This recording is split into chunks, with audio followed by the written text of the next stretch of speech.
হযরতে মূসা পয়গম্বর আল্লাহ পাক রব্বুল আলামিনের সাথে কথা বলার জন্য ওই তুর পাহাড়ের দিকে রওনা। তুর পাহাড়ে যাওয়ার সময় হঠাৎ এক যুবকের সাথে দেখা। যুবক ডাক দিয়ে বলেন, ও মূসা পয়গম্বর, আপনি কি আল্লাহ পাক রব্বুল আলামিনের সাথে কথা বলার জন্য যাইতেছেন? মূসা পয়গম্বর ডাক দিয়ে বলে, হে যুবক ভাই, আমি আল্লাহ পাক রব্বুল আলামিনের সাথে কথোপকথন করার জন্য যাইতেছি ওই তুর পাহাড়ের দিকে। ওই যুবকটি ডাক দিয়ে বলে, ও মূসা পয়গম্বর, আমার একটি প্রশ্ন রয়েছে। এই প্রশ্নটি তুমি ওই মহান রব্বুল আলামিনের দরবারে গিয়ে জানাইবা। বলে, কি প্রশ্ন? ওই যুবক লোকটি বলে, ও মূসা পয়গম্বর, তুমি আল্লাহ পাক রব্বুল আলামিনের দরবারে গিয়ে জানাবা যে আল্লাহ পাক রব্বুল আলামিন আমাকে এত সম্পদ দিয়েছেন, এত সম্পদের হিসাব নিকাশ তো আমি রাখতে পারি না, আমার এত সম্পদের দরকার নেই। ওই মহান রব্বুল আলামিনকে জানাইয়া দেন আমার এই সম্পদগুলো যেন ছিনাইয়া নেন, আমার এই সম্পদগুলো যেন ছিনাইয়া নেয়, আমার এত সম্পদের দরকার নাই। মানুষ সম্পদ চায়, আর ওই যুবকটি চাচ্ছে যেন আমার সম্পদ কি যায়, কমে যায়। মূসা পয়গম্বর ডাক দিয়ে বলে, হ্যাঁ যুবক, ঠিক আছে ঠিক আছে, তোমার প্রশ্নটা আমি আল্লাহ পাক রব্বুল আলামিনের দরবারে জানাইয়া দেব। এরপর মূসা পয়গম্বর সামনের দিকে রওনা। একটু সামনের দিকে যাওয়ার পর আরেকটি যুবকের সাথে দেখা। ওই যুবকটি ডাক দিয়ে বলে, ও মূসা পয়গম্বর, আপনি কি আল্লাহ পাক রব্বুল আলামিনের সাথে কথোপকথন করার জন্য যাইতেছেন? ওই লোকটি ডাক দিয়া বলে, হ্যাঁ হ্যাঁ, আমি আল্লাহ পাক রব্বুল আলামিনের সাথে কথোপকথন করার জন্য ওই তুর পাহাড়ের দিকে যাইতেছি। ওই যুবক লোকটি মূসা পয়গম্বরকে ডাক দিয়ে বলেন, ও মূসা পয়গম্বর, আপনি আল্লাহ পাক রব্বুল আলামিনের দরবারে আমার আরেকটি প্রশ্ন জানাইয়া দিবেন। বলে, কি প্রশ্ন? বলে, আল্লাহ পাক রব্বুল আলামিনকে জানাইয়া দিবেন আল্লাহ পাক রব্বুল আলামিন আমাকে কেন ধন সম্পদ দেয় না, আমাকে কেন নিয়ামত থেকে বঞ্চিত রেখেছেন।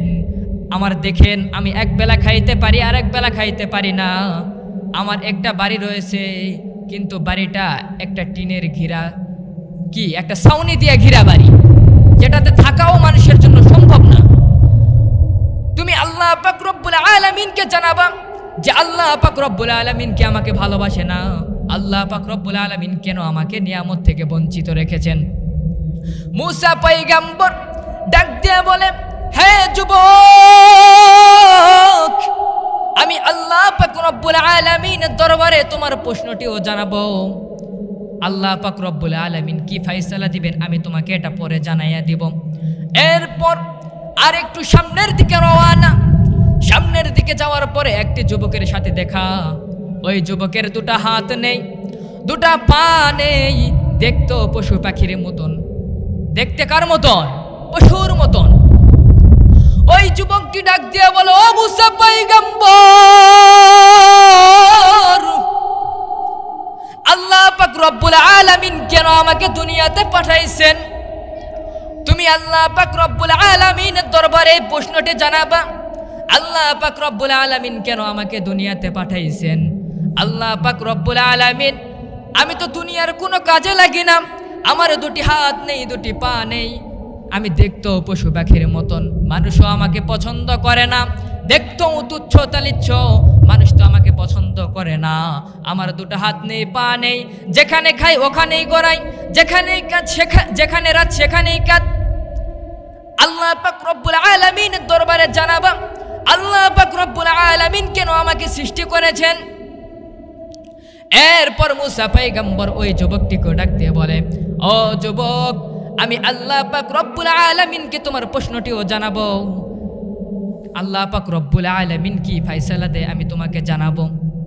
এরপর মূসা পয়গম্বর আল্লাহ পাক রব্বুল আলামিনের সাথে কথা বলার জন্য ওই তুর পাহাড়ের দিকে রওনা। তুর পাহাড়ে যাওয়ার পর মূসা পয়গম্বর আল্লাহ পাক রব্বুল আলামিনের সাথে কথোপকথন শেষ করার পর মূসা পয়গম্বর ওই তিন ব্যক্তির প্রশ্নটা আল্লাহ পাক রব্বুল আলামিনের দরবারে জানাইয়া দিলেন। এরপর মূসা পয়গম্বর এবার আল্লাহ পাক রব্বুল আলামিনের সাথে কথোপকথন করার পরে এবার বাড়ি ফেরার দিকে রওনা। বাড়ি ফিরতেছেন, বাড়ি ফেরার পথে ওই যুবকটির সাথে আবারও দেখা। যুবকটি ডাক দিয়ে বলেন, ও মূসা পয়গম্বর, ও মূসা পয়গম্বর, আল্লাহ পাক রব্বুল আলামিনের দরবারে তুমি কি প্রশ্নটা জানাইছিলাম? মূসা পয়গম্বর ডাক দিয়ে বলে, হ্যাঁ যুবক, আমি আল্লাহ পাক রব্বুল আলামিনের দরবারে তোমার প্রশ্নটি জানাইছিলাম। বলে আল্লাহ কি? আল্লাহ পাক রব্বুল আলামিন কি জবাব দিয়েছেন? মূসা পয়গম্বর ডাক দিয়ে বলে, আল্লাহ পাক রব্বুল আলামিন জবাব দিয়েছেন, লা ইন শাকারতুম লা আযীদান্নাকুম ওয়া লা ইন কাফারতুম ইন্না আযাবি লাশাদীদ। আল্লাহ পাক রব্বুল আলামিন তোমার প্রশ্নের উত্তরে বলে দিয়েছেন, ওয়ালা ইন কাফারতুম ইন্না আযাবি লাশাদীদ। তুমি আল্লাহ পাক রব্বুল আলামিনের নিয়ামতের শুকরিয়া আদায় করা বাদ দিয়ে দাও, আল্লাহ পাক রব্বুল আলামিন তোমার নিয়ামতটুকুকে ছিনিয়ে নেবেন এবং যতটুকু নিয়ামত দিয়েছেন ওটুকুকে আযাব দিয়া ধ্বংস করে দিবেন। এরপর মূসা পয়গম্বরকে ওই যুবক ডাক দিয়ে বলেন, ও মূসা পয়গম্বর, আল্লাহ পাক রব্বুল আলামিন আমার সম্পদ কমানোর দরকার নেই, আল্লাহ পাক রব্বুল আলামিন আমাকে যতটুকু সম্পদ দিয়েছে এর জন্য আমি আলহামদুলিল্লাহ। অনেকে এক বেলা খাইতে পারে না, আল্লাহ আমার 3 বেলা খাওয়াই। অনেকের থাকার মতন জায়গা নেই, আল্লাহ পাক রব্বুল আলামিন আমাকে বিল্ডিং বাড়ি বানিয়ে দিয়েছেন। অনেকে চলতে পারে না, আমার চলার জন্য আল্লাহ পা দিয়েছেন। অনেকে এই হাত দ্বারা কাজ করতে পারে না, আল্লাহ আমাকে হাত দিয়েছেন। অনেকে কথা বলতে পারে না, আল্লাহ পাক রব্বুল আলামিন আমাদেরকে জবানটা দিয়েছেন। আল্লাহ পাক রব্বুল আলামিন আমাকে যতটুকু নিয়ামত দিয়েছেন, লা ইন শাকারতুম লা আযীদান্নাকুম, আজ থেকে আমি আল্লাহ পাক রব্বুল আলামিনের শুকরিয়া বেশি বেশি করে আদায় করব। এই জন্য আল্লাহ পাক রব্বুল আলামিনের যত শুকরিয়া আদায় করবেন, আল্লাহ পাক রব্বুল আলামিন আপনার নিয়ামতটুকুকেও তত বাড়ায় দিবেন। এরপর সামনের দিকে রওনা। যাওয়ার পথে ওই দ্বিতীয় যুবকের সাথে দেখা। ওই দ্বিতীয় যুবক ডাক দিয়ে বলে, ও মূসা পয়গম্বর, আল্লাহর কাছে কি আমার প্রশ্নটি করেছিলাম? মূসা পয়গম্বর ডাক দিয়ে বলে, হ্যাঁ যুবক, আমি তোমার প্রশ্নটি আল্লাহর দরবারে করেছিলাম। বলে কি উত্তর দিয়েছে? বলে ওয়ালা ইন কাফারতুম ইন্না আযাবি লাশাদীদ। তুমি আল্লাহ পাক রব্বুল আলামিনের শুকরিয়া আদায় করো না, এই জন্য আল্লাহ পাক রব্বুল আলামিন তোমার নিয়ামতটুকুকে ছিনিয়ে নিয়েছেন। ওই যুবক তখন বলে, আল্লাহ তাহলে মনে হয় আমাকে পছন্দ করে না, আল্লাহ মনে হয় আমাকে চোখে দেখে না। বলে কি বলে না? আমাদের গ্রাম অঞ্চলে এটা কি, এটা আঞ্চলিক ভাষা। আল্লাহ মনে হয় আমার কি দেখে না, চোখে দেখে না। এই কথা বলার সাথে সাথে ওই যতটুকু বাড়ির ছাদ ছিল, এই যে খেজুর পাতা দিয়ে যেরকম ছাদ দিয়েছে, ওই ছাদটা উড়ে চলে গিয়েছে। তো এটা হচ্ছে আল্লাহ পাক রব্বুল আলামিনের না শুকরিয়া করা। আল্লাহ পাক রব্বুল আলামিন ডাক দিয়ে বলেন, হে বান্দা, আমি তোমাকে যতটুকু নিয়ামত দিয়েছি ওর উপরে শুকরিয়া আদায় করো। ওই নওগাঁ শহরে যায় দেখো, অনেক মানুষ খাইতে পারে না, রাস্তায় ঘুমায়া থাকে। আল্লাহ তোমার এত সুন্দর বাড়ি বানানোর জন্য তৌফিক দিয়েছেন। আল্লাহ তোমার এত সুন্দর বাড়ি বানিয়ে দিয়েছেন। আল্লাহ পাক রব্বুল আলামিন তোমাকে এক বেলা খাবার মতন রিজিক দিতেছেন, শুকরিয়া আদায় করো আলহামদুলিল্লাহ। এখনকার মানুষের তো শুকরিয়া নাই। আওয়ালগাড়িতে একটা বাড়ি আছে, কেমনে আক্কেলপুরে একটা বাড়ি করবে, এই শুকরিয়ায় থাকে। কেমনে আক্কেলপুরে একটা বাড়ি আছে, জয়পুরহাট কেমনে বাড়ি করবে, জয়পুরহাট বাড়ি আছে, কেমনে ঢাকায় বাড়ি করবে। আল্লাহ পাক রব্বুল আলামিন বলে, বান্দা তোকে যত নিয়ামত দেব, তোর নিয়ামত দ্বারা ভরবে না, তুই নিয়ামতের শুকরিয়া আদায় করবিও না। 1 টাকা দিলে চাই 2 টাকা। এখন আদর মনে হয় কয় টাকা? আচ্ছা 6 টাকায় থাকুক। কয়েকদিন আগে ছিল 1000 টাকা, তারপর আসলো 600 টাকায়।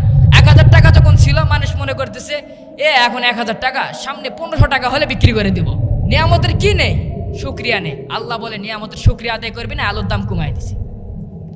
তো আল্লাহ পাক রব্বুল আলামিন বলেন, যত নিয়ামতের শুকরিয়া আদায় করবি না, আল্লাহ পাক রব্বুল আলামিন তোকে নিয়ামত থেকে তত কি করে দিবে, বঞ্চিত করে দিবে। আল্লাহ পাক রব্বুল আলামিন কোরআনে পাকের মধ্যে এটা এই সকল বান্দাদেরকে জানাই দিয়েছেন, লাইন শাকারতুম লাযীদান্নাকুম ওয়া লাইন কাফারতুম ইন্না আযাবি লাশাদীদ। আল্লাহ পাক রব্বুল আলামিন বলে, বান্দা শুকরিয়া আদায় করো, আমি আল্লাহ নিয়ামত বাড়ায় দেব, শুকরিয়া আদায় করবা না, আমি আল্লাহ নিয়ামত কমায় দেব। এরপর মুসা পয়গম্বর সামনের দিকে রওয়ানা। মুসা পয়গম্বর সামনের দিকে যাওয়ার পরে ওই যুবকটি ডাক দিয়ে বলে, আল্লাহ কেন আমারে বানাইছে? আল্লাহ, আমি তো দুনিয়ার কোনো কাজে লাগি না, আমার হাত নেই, পা নেই, দেখতেও পশুর মতন, আমি তো দুনিয়ার কোনো কাজে লাগি না, আল্লাহ কেন আমারে বানাইছেন? এরপর ওই যুবকটিকে ডাক দিয়ে বলে, ও যুবক, আল্লাহ পাক রব্বুল আলামিন তোমাকে বানাইছেন একটা উদ্দেশ্যে। বলে, কি উদ্দেশ্য? বলে, আল্লাহ তোমাকে দুনিয়ার কোনো কাজের জন্য বানাই নাই, আল্লাহ পাক রব্বুল আলামিন তোমাকে বানাইছেন জাহান্নামের মধ্যে একটা ফুটো রয়েছে, ওই ফুটো নিভানোর জন্য তোমাকে কি করেছেন, বানাইছেন। এই কথা শোনার পর ওই যুবকটি একটা চিৎকার দিয়ে বলে, আলহামদুলিল্লাহ। মুসা পয়গম্বর ডাক দিয়ে বলে, হে যুবক, তুমি কেন শুকরিয়া আদায় করলা? আল্লাহ পাক রব্বুল আলামিন তোমাকে জাহান্নামের কাজের জন্য নিয়োজিত করেছে, তুমি কেন শুকরিয়া আদায় করলা? ওই যুবকটি ডাক দিয়ে বলে, আমি দুনিয়ার কোনো কাজে লাগি নাই, আমি দুনিয়ার কোনো কাজে লাগতে পারি নাই, কিন্তু আমি আল্লাহ পাক রব্বুল আলামিনের অশেষ রহমতে, অশেষ মেহেরবানিতে আমি জাহান্নামের কাজে লাগবো। জাহান্নামের কাজে লাগাও তো আল্লাহর নিয়ামত নাকি অন্য কারো নিয়ামত? আল্লাহর নিয়ামত। আল্লাহ পাক রব্বুল আলামিন ওই কাজের জন্য আমাকে নিয়োজিত করেছেন, এই জন্য আমি ওই আল্লাহ পাক রব্বুল আলামিনের দরবারে শুকরিয়া আদায় করেছি, আলহামদুলিল্লাহ।